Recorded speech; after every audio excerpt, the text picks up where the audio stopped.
Architecting Azure with Mike Martin.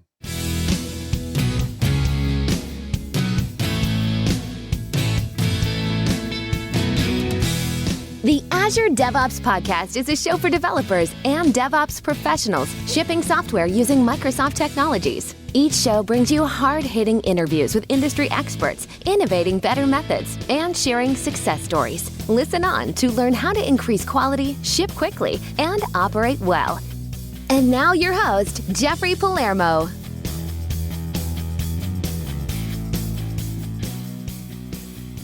Welcome to the show. I'm your host, Jeffrey Palermo, and I love to help you and your teams move fast and deliver quality and to run your software with confidence in Azure, all while using everything that the .NET ecosystem has to offer. The podcast is sponsored by ClearMeasure, which is a full-service software architecture and engineering firm that empowers software projects. And my Architect Forums quick announcement, they're going strong. Signups for the next session are up. And there's plenty of learning materials out there for individual software developers, but not so much for people who are leading groups of software developers. So if you lead a software team and you're looking to collaborate with some of your peers out there in the industry, just go ahead and sign up at the link in the show notes. And by the way, we had a question. This isn't a paid service or anything. This is just a group of software team leaders getting together and we're learning off of each other. So the link is in the show notes. And for those of you looking for Programming with Palermo, my video podcast, you can just search for it in any of the directories and you'll be able to find it. Now, my guest today on the show is Mike Martin. Mike is an exceptional senior cloud solution architect and technical evangelist at Microsoft, and he has over 2 decades of experience in IT. He's an expert in coaching and leading teams and architecting, designing, and training systems. And as an Azure specialist for independent software vendors and partners, he's often the go-to person for all things related to Microsoft Cloud and application lifecycle management as well. And he's known as the perfect hybrid solution with his unique combination of expertise in both development and IT pro topics. He's involved in the Belgian Microsoft Azure Users Group, going back to January of 2012. And he's also been an active contributor to the community ever since, giving presentations and organizing events such as ITProceed, Techorama, and the Global Azure Bootcamp. And so he's done a lot of things, but his extensive knowledge and experience in Azure has earned him some numerous accolades. He's been recognized as Microsoft Azure MVP for 5 times. And he's also a Microsoft Azure advisor, gives guidance and insight to others in the community. And beyond the professional stuff, he's also passionate about giving back to the community and inspiring the next generation of technologists. And he has a lot of pleasure in introducing young people to the world of Microsoft and technology, and really likes to lend a helping hand to those in need. So, Mike, welcome to the show. So good to have you. How are you, sir? Thank you, Jeffrey. I think you're baffled now because that's a mouthful, right? Introduction. But thank you for the kind words. I think it's good for people to know who they're listening to because you've done a lot of things, and I think you'd probably still be, being recognized every year as a Microsoft MVP if you hadn't joined up to Microsoft and gotten promoted as a blue badge. So you've done so much. I'd like to believe so. I'd like to believe so, but you never know, of course. You never know what criteria might change there, right? Maybe I didn't do enough, or maybe I didn't do just that one thing enough for that specific program group or whatever. You know how the program works. I mean, you've been in there yourself, so you typically know how that rocks can tumble. I mean, think about how many software people are in our industry. It's a small group of people who run user groups, who speak at conferences, lead and organize conferences. I mean, that's a very small group of people. Most people just go to work and try to get software working. So yeah, that's true, and that's already a handful. Yeah, I want to get into some Azure topics, really, but you've done so much in your career. But I want to stop and just ask, can you highlight maybe a few key elements in your career that you think kind of transformed you and enabled you to work in the field that you're working on now and solving type of problems that you're working on now? There's so many things. I mean, it all started off by just early in my career. I got lucky. enrolled into IT. I mean, now I'm showing age. I'm 27 years in. Yeah, we're So all. It's good. almost It's all good. showing age. And when I started, these were still the golden days before anything. The internet bubble was there, and all these things. And so that's all cool. I started without any diplomas and just assigned myself to a course, and that course was given by Public Services to make sure that new people could have a jump board into new ways of working. And they wouldn't give that course anymore because it was actually for web designers. Mhm. And they said, well, you know what? We're not organizing that course anymore because it's too expensive and we don't believe in that internet thing. So go figure. Really, really a lot of funny. That was Belgian government, by the way, at that time. So you can imagine. And then I got forwarded to, they said, yeah, but we know a company that's actually training people for free. Maybe you can listen there. So I did a couple of interviews there. Didn't know that I was actually interviewing for a job. And the last thing the last interview that I had, the guy said, "Oh, well, you're in. You get a contract." I went, "Nice." I was just here for the training, and that was actually Unisys. You probably know them. They're the second largest mainframe provider in the world, and they still do. A successful company, Big Blue, but they're not. That's a long way. That's like 20 years ago since I passed their way. So that's the thing. But that formed my debut of career, and that was my first steps in the Microsoft world. That was VB Enterprise for you, man. That was like hardcore VB. We did Win32 API. We did Dan Appleman as my favorite author. We did the Microsoft Transaction Server. We did all these things. So COM, DCOM, all these concepts were coming to something which we didn't see before. And then the wonderful world of 2001 was there, and we got something new introduced, .NET. That is why I rolled into the .NET, and also give me a stepping stone into my next form of career, which gave me into other consultancy firms. But also, I got into contact with a small ISV at that time. They hired me for a year, and then, unfortunately, they were in financial problems, so they needed to fire me. They're still active and they were good people. They're still a successful ISV, but at that time they needed investor money and they couldn't afford, so they needed somebody from the investor. But that year gave me a lot of insights in how also running a small firm worked, how Business Insights worked on an ISV kind of side, and that formed me a little bit on how also software development and product development could be arisen. And then more consultancy companies came in. I went over from that small company to a company called Sogeti, which is a part of the Capgemini group. And from there out, I went into Kronos, which is the largest consultancy firm in Belgium. They are about 9,000 people big.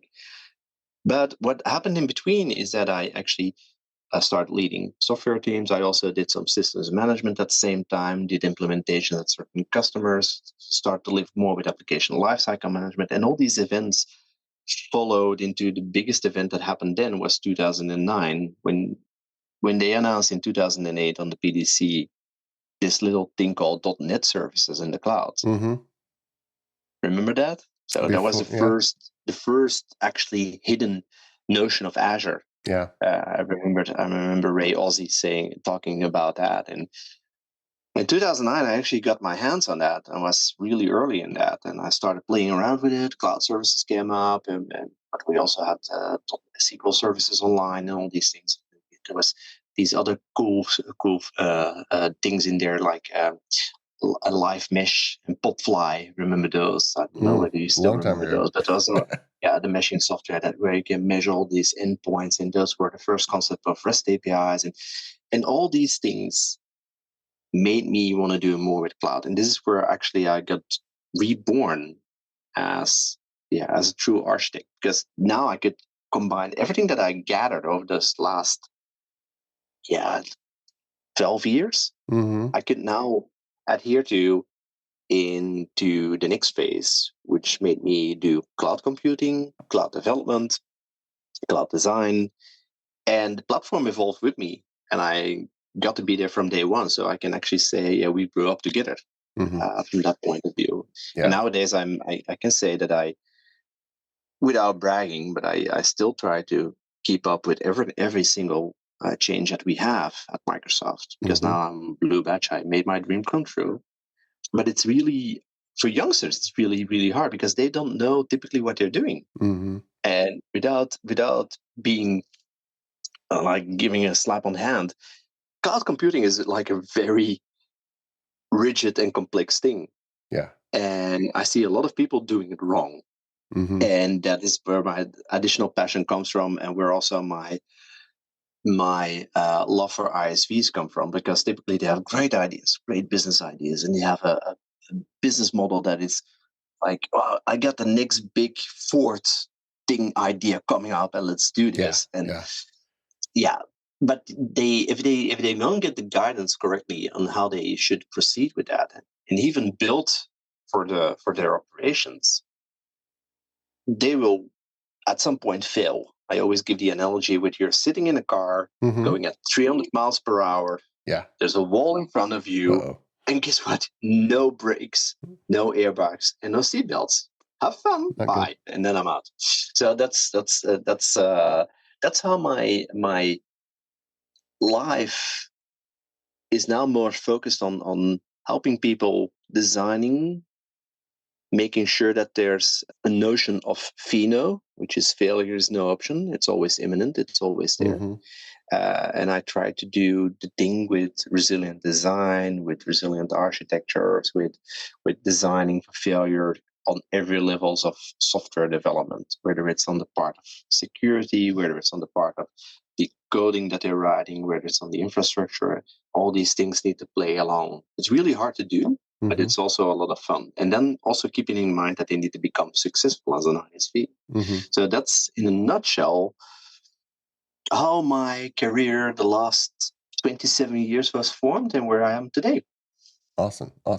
There's a lot of topics here to dive into, but let me pick up the topic of just general resiliency or uptime, of the notion of, okay, I really can't afford to have downtime. It's not like I can have surprise and then tell the users to wait. And let's set the notion of scale to a side. Just let's say it's a school application, and just during the hours of the school day, we cannot have any downtime. It's got to work. It's not like we have a million, kids using it or whatnot. But so set scale aside, we just need to make sure that it doesn't go down, doesn't have any blips, because the class periods keep on moving on. So when you're thinking about the architecture of something to put into Azure, and let's just say it's a vanilla .NET 7 on top of SQL Server application, which is super simple application, but it's got to stay up. What are the options? How do you go through that thought process, and how should people look at that particular problem? That's a good question. And it's funny that you immediately say, let's set scale aside. It's actually scale becomes an intrinsic part of it. Okay. Because for me, resiliency means that every layer can fail and scale independently. Because you said it yourself, it's about uptime. Yeah. And you want to make sure that all these elements can just do what they need to do without being interrupted in what they're doing. And if they are getting interrupted, making sure that they don't interrupt the others. Okay. So if you make each of the layers fail and scale independently, you can have these concept of circuit breakers, transient fault in there, and all these things applying like we do normal software. But now we can use concept of cloud. For instance, if you're doing, we start off by making sure that you have multiple availability zones without even talking about true availability zones. We talk about multi-regional deployments. We're talking about multiple deployments, just like we used to have in the past. The only thing is now that we don't probably need to have them 100% passive or active. It all comes down to how you're going to forward it, right? We have these concepts of cool concepts in any cloud. Like we have in Azure, we have Traffic Manager and Frontdoor, which can actually do load balancing based on the way traffic is coming in. We can offload it to multiple regions, or even for the failure part. Is that resilient? Maybe not, but it makes your uptime a little bit higher, right? So, and if you then take into account the way we designed Azure to be resilient, we have these concepts, of course, and I already mentioned availability zones, where we can pass through different services onto multiple zones of a data center region, where everybody can just, you're going to say, I'm going to deploy it into one zone or in 3 zones, and if one zone fails, it automatically will fail over to the other zone, or make sure that it immediately passes, or just keeps on passing, because also that sometimes happens depending on the service that you're talking to, in combination with intelligent operations, and in combination with projects like Tardigrade, which does a quick resilient setup of the underlying infrastructure. So it's all these things that come to play. If you keep in mind those design principles, and then you take into account things that can help you speed up, making sure that you have pass-through components, like, let's say, for instance, an event sourcing capability like Event Hub or a service bus, where you do or the CQRS or the event sourcing stuff, then you design really for resilience, because resilience is not about making sure that it is not going down, but also making sure that it can withstand the pressure. I always compare resilience with, there's a storm passing on an island. And what you get when you walk on the beach of an island, you see palm trees. Typically, the typical image. Yeah, if we would have Dali here in the chat, it would say, "Draw me a beach of an island." You will see palm trees. And what's the typical image that you have after a storm or during a storm? You see these palm trees go like bending over. Yeah, totally. Right. Well, when the storm is gone, the trees go like, yep, and they're back up. That's the resilience, and that's how elasticity works. And this is pure cloud. So if that tree can get back up, or it can just withstand the pressure and still give you the image that it is a tree without breaking, that's resilient. That's true resilience. And that's the same with software. If you have a website and you can just fill out a form and you give the result back and saying, look, we are working on it, and we are working in it in a sync way, and we give you the result back in 20 seconds because we know there is, but that's just the way it works. We can make sure that it gets picked up by multiple workers, and we make those workers scale to make it more resilient at that point in time. Okay. Because at that point in time, we can do something like having KIDA in Azure Container Apps, or working with an additional function that can scale that can use your auto scaling feature of app service, for instance. Things like that can make it into play. So scaling becomes a part of the resiliency. Okay. It's not the solution, but it becomes a part of it. And then, of course, also you need to play with all the different aspects of how complex you want to make your solution. I always go by the principle of KISS: keep it stupid and simple. Because if you overcomplexify, your resiliency will also be lowered, because there will be too many dependencies working into your software. And now you can say, yeah, but what's then the difference with the way we used to do it in the past? Well, in the past, it was we could do it, and we couldn't do it at the same time, because we had hardware that we were depending on. And today we have all these concepts where we can really work at scale, and we can really work at ease of focusing on the software and no longer working on the infrastructure. I always go back, if you're going to do design in cloud, please don't go doing what you did 20 years ago. Don't start deploying VMs and put your stuff on there. That's a bad way of doing cloud. That's not doing cloud. That's just expensive hosting. That's just hosting. Yeah, it's just hosting, but expensive one too. I mean, if you look at how expensive a VM is in Azure, we're expensive, but they're decent, and they're resilient in their own little way. Because those machines, we can have them at scale. But VMs don't scale, and they don't have the ease of the ease of management, and the ease of scalability and elasticity there. So that's a little bit the issue.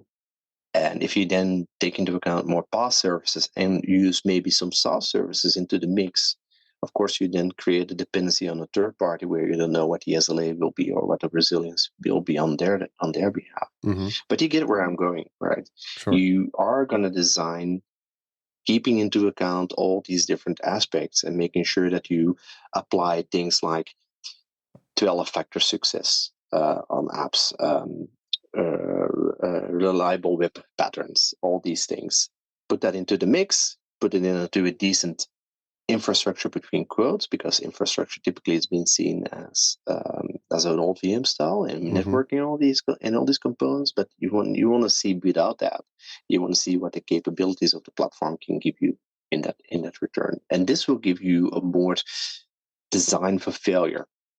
And there's always a failing option. I mean, we're all humans and we all make mistakes, and the platform can fail and something else can fail and your ISP can fail, and there's always something that can go wrong.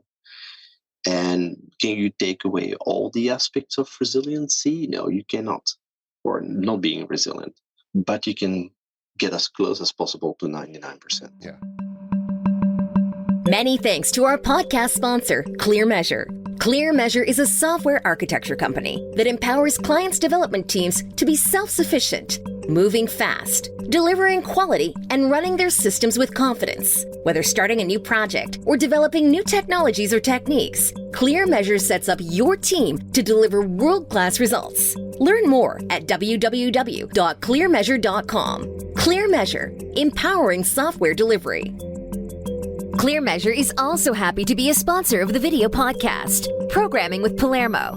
Watch, learn, and program alongside Chief Architect Jeffrey Palermo. Videos are added weekly and available on syndicated locations supporting video podcast or by visiting palermo.network. Tune in today.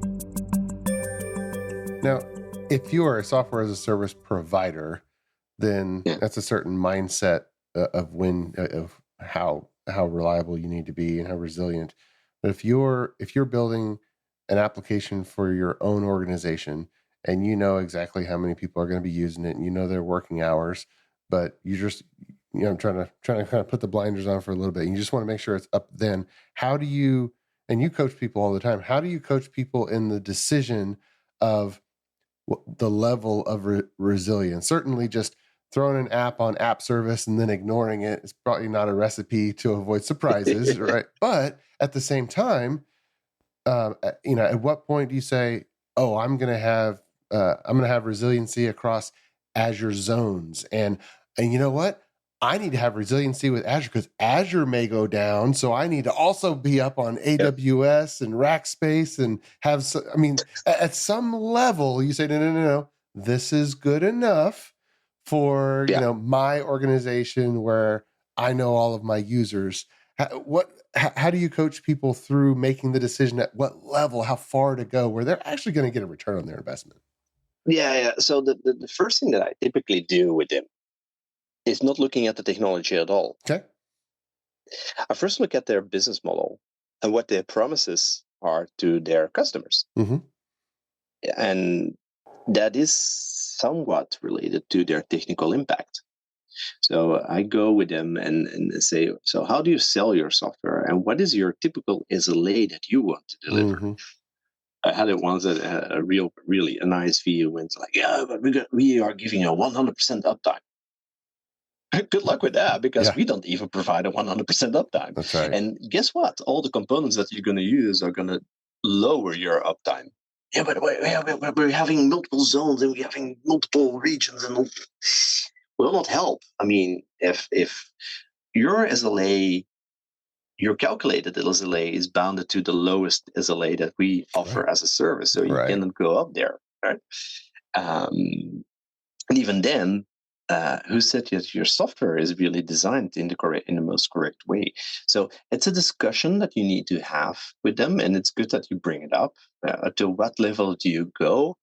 I typically go for, if you can make sure that you have a resiliency where you can say, I can sleep sane at night without having to wake up and having to quick flip and start putting out fires in the middle of the night, then that resiliency level has been reached for me. And will it adhere to your business model where you will not have a financial hangover? Then you're successful in my eyes when it comes down to resilience. So it does come down to technique at some point, because you need to implement some of these things. And it doesn't only go over the infrastructure that you're running, but it also goes on how do you cope with the monitoring on top of that? What is your continuous feedback loop on those? Because that's also very important, because this will also give you a good idea of how your resiliency is handling. If your software is speedy on high speed infrastructure, but your software is slacking because they are doing like lazy loading capabilities and all these things, I don't think the feedback loop will also be positive, right? I mean, that's a thing. If you have a really lazy loading application, also there your resiliency will be bad. Why? Because it also has an impact on the speed, and it gives an impression that there's something wrong with the underlying infrastructure. But maybe you're just having 200 connections open to your database or to your API, which will lower down, and you're throttling your own API. So it's also those things that come to play. So you need to monitor those at the most convenient way. And not only monitoring, and this is a little bit where we as Microsoft today are lacking, or at least I'd like to think so. We don't monitor on the functional level of your application. We only monitor on the infrastructure, and we monitor on the logical part of your applications. We can have application insights with all the insights on your app, and enriched with Log4j or Log4net or whatever we can do, or even have observability through OpenTelemetry and all these things. But it will not give you an insight on how long is my message A taking before it can be totally processed by service B, and what is the queue linked, and how do these things work. So real BAM monitoring, we don't do that. Yeah, we used to have something similar in BizTalk. We had BAM monitoring there, and on old school. But BizTalk we laugh with BizTalk just as we laugh with SharePoint, but they're both very successful products, and they're very enterprisey products, and they're not to be underestimated in the capabilities that they have. Although I rather not work with SharePoint from that point of view, but that's a different story. But the thing that BizTalk gave us was real business application monitoring, seeing how business processes would also come into play.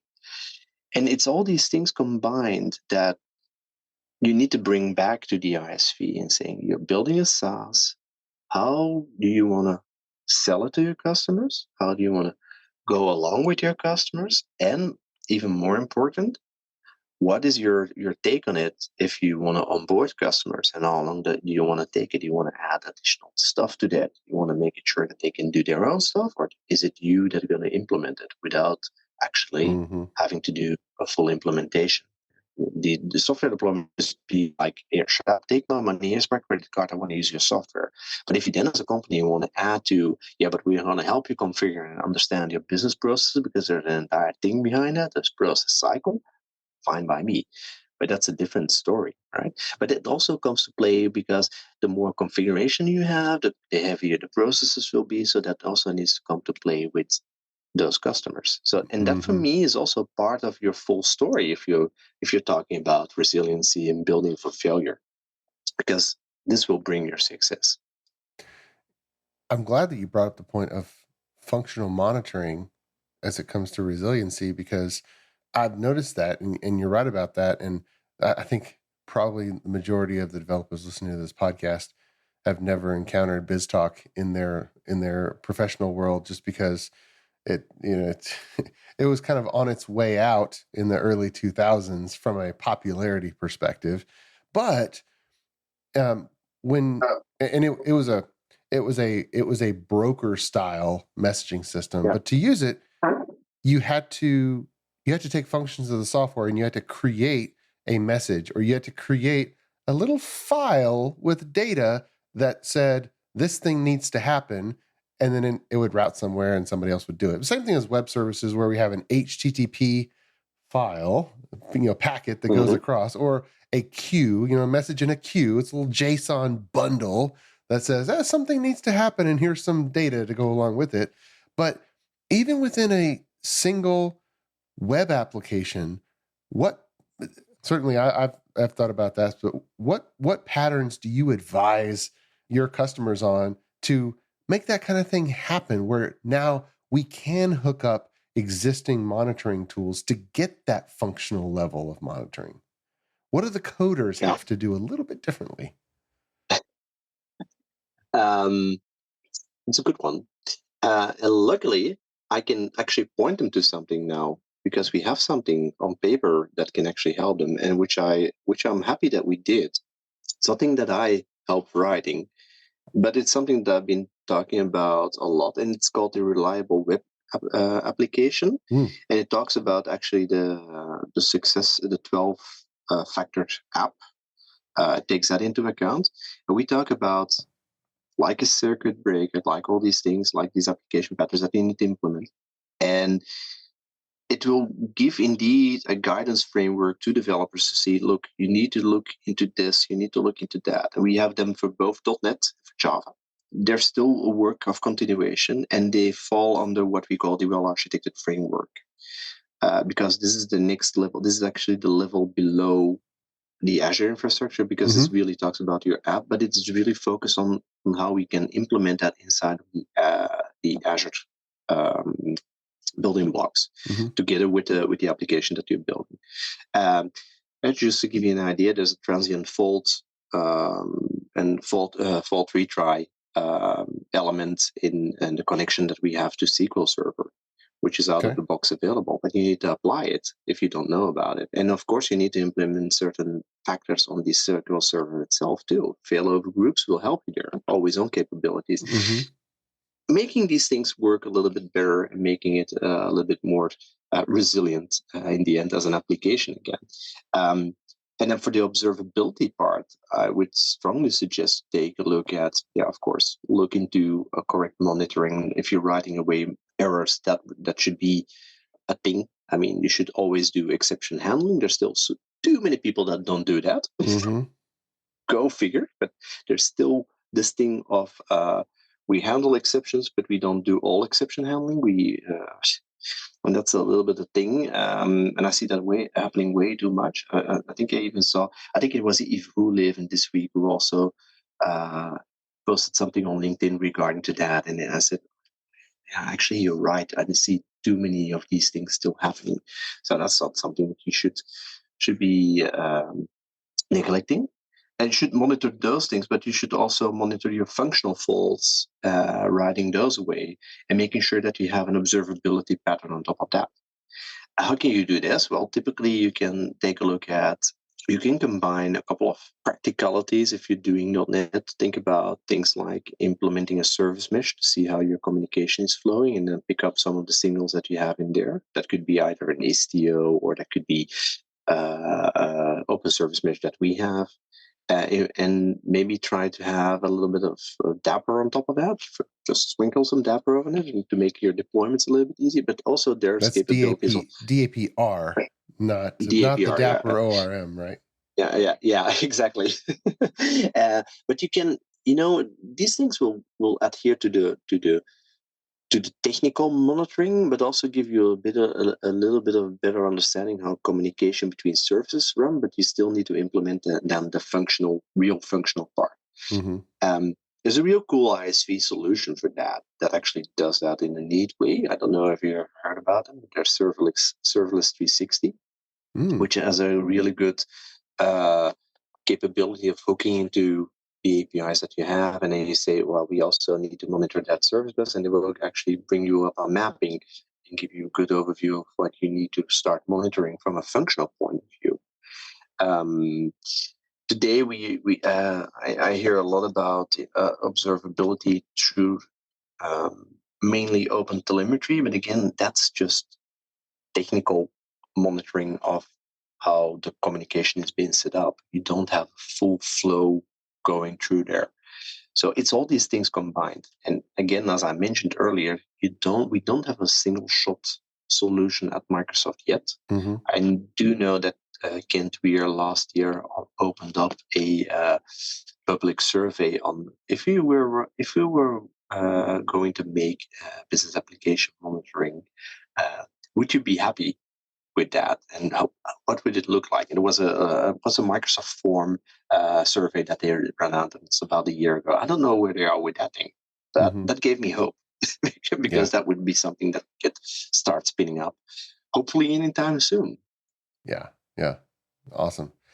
Well, we could go on about this topic, but unfortunately, I'm going to make sure that we include the links in the show notes that we talked about, those 12 patterns for web application resiliency and serverless 360 and the rest of the stuff we talked about. But for developers who have heard you, just heard you talk about this and realized, wow, there's a lot of stuff that I wasn't aware of. I need to go and figure out what all this stuff means. How would you recommend they go, and if they're at the beginning of this journey of learning about this topic, any go-to resources that they should make sure not to miss? Hey, ChatGPT, right? So, the new Google? No. Yeah, something like that. Yeah. A big chat, big chat enterprise, let's call it that. There's actually a website called, if you want to read about the 12 factor apps, there's actually a website on that, 12factor.net. Which I think it's 12factor.net. Let me check on that. Where you can also look at all the patterns that are being brought up there. Yeah, it's that one.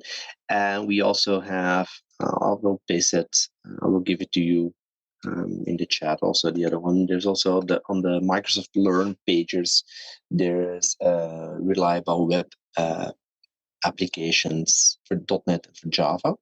So those are 2 pages combined with a GitHub repository with some sample code in there. And that's not all. You also, if you want to get started, start by looking at, there's still older things that come to play again. I think about things like Gang of 4, things that we don't really discuss anymore, but that are still valid in software design. And that can be reapplied in modern software design. Although we do have a lot of these things already out of the box. Think about all the patterns that are being natively generated inside of things like .NET and Java. That nowadays we don't have to do them ourselves anymore. In the early days of OO, that was like ooh, right? But frameworks given, SDKs given, we do a lot of handling. To give you an idea, most of the patterns that you use when using authentication identity systems, we can just bypass them by implementing things like the MSOL framework, for instance, for identity. So the Microsoft authentication libraries to make it easier for you to onboard, and you already have the concept of flows going back and forth just by using that SDK. So you can avoid a lot of these things. So do you need to know about everything in there? No, but it will make you understand why things work the way they work, and it will make you think out loud on how certain things have been designed and how you can benefit from that to make it your software even better, because you're already starting by applying a design which is proven, right? Yeah, right. That's a good point. Yeah, so many great libraries that have effectively, the library exists to implement a pattern. And then by using it, you're basically forced into the pattern. Yes, exactly. But think about the patterns too, and look at some standard patterns that always come back. Singleton, circuit breaker. I've been repeating myself over and over, but these patterns, they come back and forth. And if you comprehend and understand how they work, your insights into software will become a little bit easier and even applicable to other stuff too. Yeah, nice. Well, thanks so much, Mike, for coming on the show and letting me and the listeners learn from all of your years of experience and all your interactions with big ISV Microsoft customers as they're trying to use Azure in the best manner possible. This was great. Yeah, this is a lot of fun. I mean, we should do this more often, but next time with a beer in real life. Some Belgian beer. Awesome. Belgian beer, yeah. The funny thing is, I don't drink anymore, so that would make it a little bit awkward. Just you with the beer alone, but the Belgian will bring it in. Yeah, I love hot tea. I know the British are big. I think they're still big on tea time. In the U.S. and the South, it was big on iced tea, but I love tea. Coffee? I drink tea instead. I mean, beer. I'm just as happy with tea.